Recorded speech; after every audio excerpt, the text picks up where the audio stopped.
temos também várias informações e depois de tudo isso que foi apresentado aqui pelo Luca Bassani e também os dados que eu trouxe para a nossa audiência, acho que é importante a gente conversar agora com o Ibrahim Alzeben, que é embaixador da Palestina no Brasil. Embaixador, seja muito bem-vindo aqui ao 3 em 1. É um prazer recebê-lo e falar contigo. Gostaria de repercutir contigo, primeiramente, então, as falas do primeiro-ministro israelense Benjamin Netanyahu, que não aponta para a possibilidade de um cessar-fogo no território ali da faixa de Gaza. E a gente, pelo contrário, acompanha hoje uma intensificação desse contra-ataque depois que o grupo terrorista Hamas invadiu o território israelense no último dia 7 de outubro. Eu gostaria de entender como o senhor tem se posicionado em relação a isso e como que o senhor analisa esse dia que está bem tenso naquela região. Uma ótima tarde. Muito boa tarde ao senhor e a todos. O senhor fez 5 perguntas em um. Então pode parcelando, embaixador, e fica à vontade para responder. Ganhou dos americanos que buy one, get one free. Assim que buy one, get 5 free.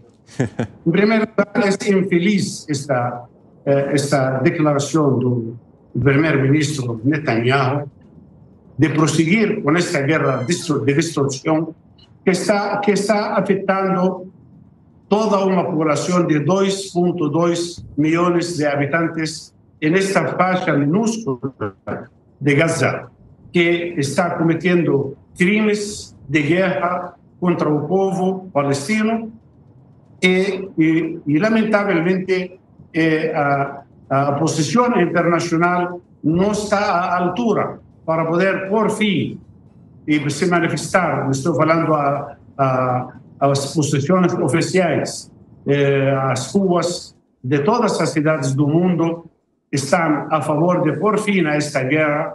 Este chamado internacional não está achando eco no ouvido de gabinete de guerra que está cometendo crimes de guerra contra o povo palestino. Embaixador, a gente está acompanhando também nesta segunda-feira, agora, mais uma reunião do Conselho de Segurança da ONU. O senhor tem alguma esperança que algo saia dali? Bom, a esperança é a última que morre. Esperamos que esta esperança não vai morrer e vamos aguardar esta última oportunidade por parte do Brasil, como presidente do Conselho de Segurança. Sim, temos esperança e não perdemos essa. É que não tem outra solução, a não ser uma intervenção internacional para pôr fim a este genocídio contra o povo palestino. E não me refiro ao 7 de outubro. O genocídio contra o povo palestino começou faz muitos anos, faz 7 décadas e meia, faz 76 anos. E o mundo está vacilando, está, tratando o assunto de uma maneira tímida para não querer desagradar a Israel, não querer desagradar os Estados Unidos, uma intervenção direta por parte dos Estados Unidos usando um veto. Alguém tem que parar esta chacina e este genocídio. Obviamente, não perdemos a esperança de que o mundo que está se manifestando nas ruas tenha eco nos governos e depois ter eco e ter efetividade no seio da ONU e do Conselho de Segurança. É um chamado de gente que está morrendo e estão condenados totalmente à morte. Estamos falando de 2,2 milhões de habitantes na faixa de Gaza. Assim que o conflito não é de agora, o conflito é contínuo e a guerra não vai resolver nada. O Estado de Israel é uma superpotência das 5 superpotências, os exércitos mais fortes do mundo. Eles podem acabar com Gaza, podem matar 2 milhões de habitantes, ou 2,2 milhões de habitantes civis, como estão fazendo nestes momentos. A causa palestina não vai acabar.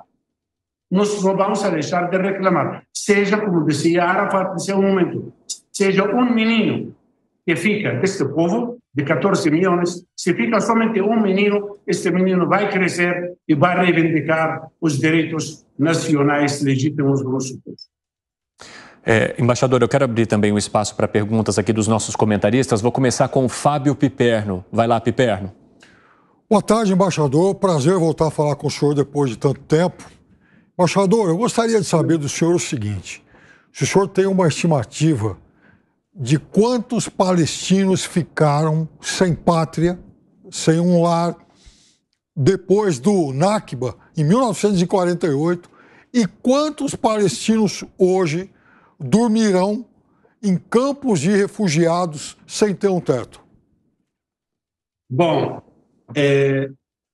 88% da população palestina foi desterrada do que é reconhecido Israel em 1948. Quando falamos de 88%, estamos falando de quase 800 mil palestinos que foram confinados e obrigados a viver em 58 campos de refugiados. Estes refugiados foram forçados, aqueles que sobreviveram, porque entre desterrar os palestinos e entre o resultado final foram cometidos muitos massacres. Lembro e convido alguém a ver um filme chamado Tantura, que é uma cidade palestina que fizeram uma chacina e foi escondida durante esse tempo. Então, fomos forçados a viver em 58 campos de refugiados. Mais da metade do povo palestino atual, que somos 14 milhões, somos refugiados, ou filhos de refugiados, ou netos de refugiados, ou tataranetos de refugiados. São 76 anos de Nakba, aquela catástrofe que nós consideramos quando o povo palestino perdeu seu território, perdeu sua identidade, foi perseguido e forçado a viver como refugiados. Agora pode consultar a ONU, pode consultar a ONU, as listas da ONU, e podem dar para o senhor exatamente as cifras, quantos refugiados estão em cada campo de refugiado, que não está, nestes momentos, nas minhas mãos. Posso assegurar que mais do povo palestino somos refugiados. Embaixador, a gente está acompanhando também uma situação bastante tensa e complicada em relação à entrada de mantimentos, de remédios, de suprimentos ali para ajuda humanitária, né, as pessoas que estão na faixa de Gaza. Como que isso afeta principalmente a população que hoje se acumula e se concentra na parte sul daquela região? Bom, não é somente a parte sul, do centro também, e tem também cidadãos que estão na parte norte, que simplesmente não querem abandonar suas casas, porque não querem viver pela terceira vez como refugiados, e estão praticamente condenados à morte com esta intervenção do exército de Israel e dos massacres que estão cometendo com este bombardeio indiscriminado.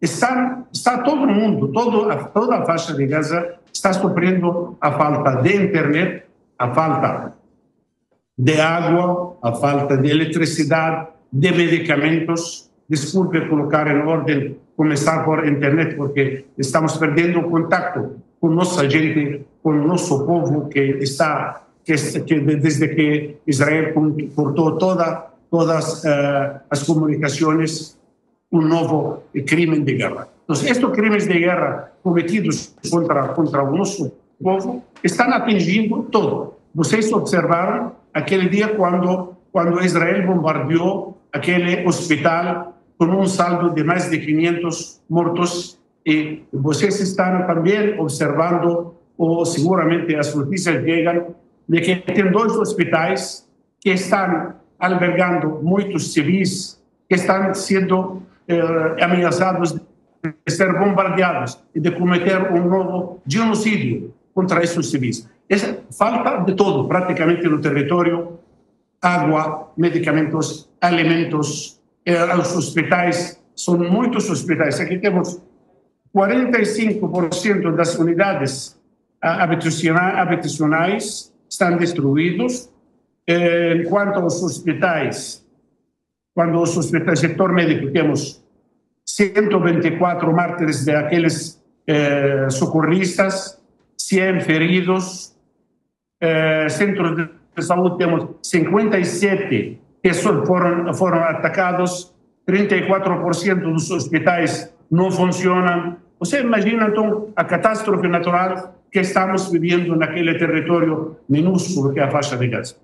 Embaixador, eu quero avisar que agora nós estamos unidos em todas as plataformas, o pessoal da rádio chega também e eu estou conversando aqui no 3 em 1 com o Ibrahim Alzeben, que é embaixador da Palestina no Brasil. Para você que está chegando agora pela rádio, bem-vindo e bem-vinda, é muito bom ter a tua companhia e poder trazer essa cobertura especial da guerra entre Israel e o grupo terrorista Hamas.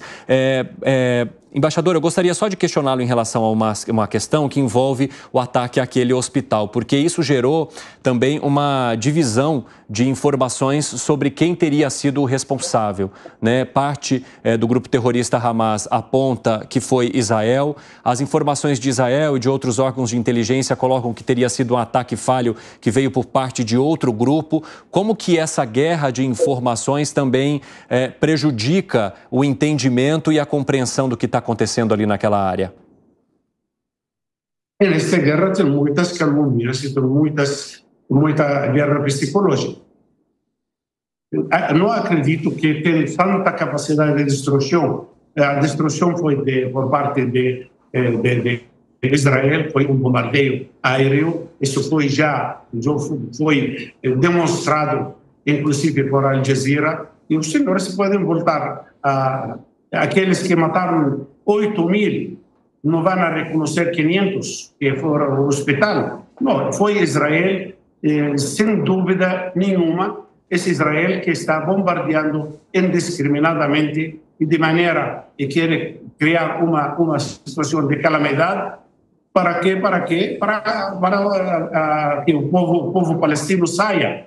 Eles estão intimidando através do bombardeio, através dos massacres, através do genocídio. Querem forçar os palestinos de Gaza a sair para Sinai.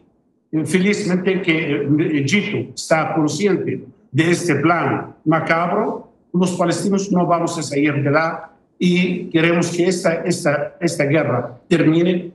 Queremos que estes centros de saúde voltem a funcionar.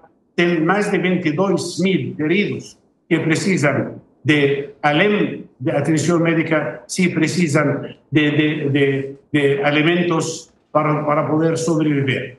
Estes hospitais, que por exemplo, Shifa e Al-Quds, que é Jerusalém, chamado Hospital de Jerusalém, tem miles de refugiados que estão aí sujeitos em qualquer momento a ser massacrados, e por isso um chamado à comunidade internacional de pôr fim a esta incursão e a esta chacina, a este genocídio que está cometendo o Estado de Israel.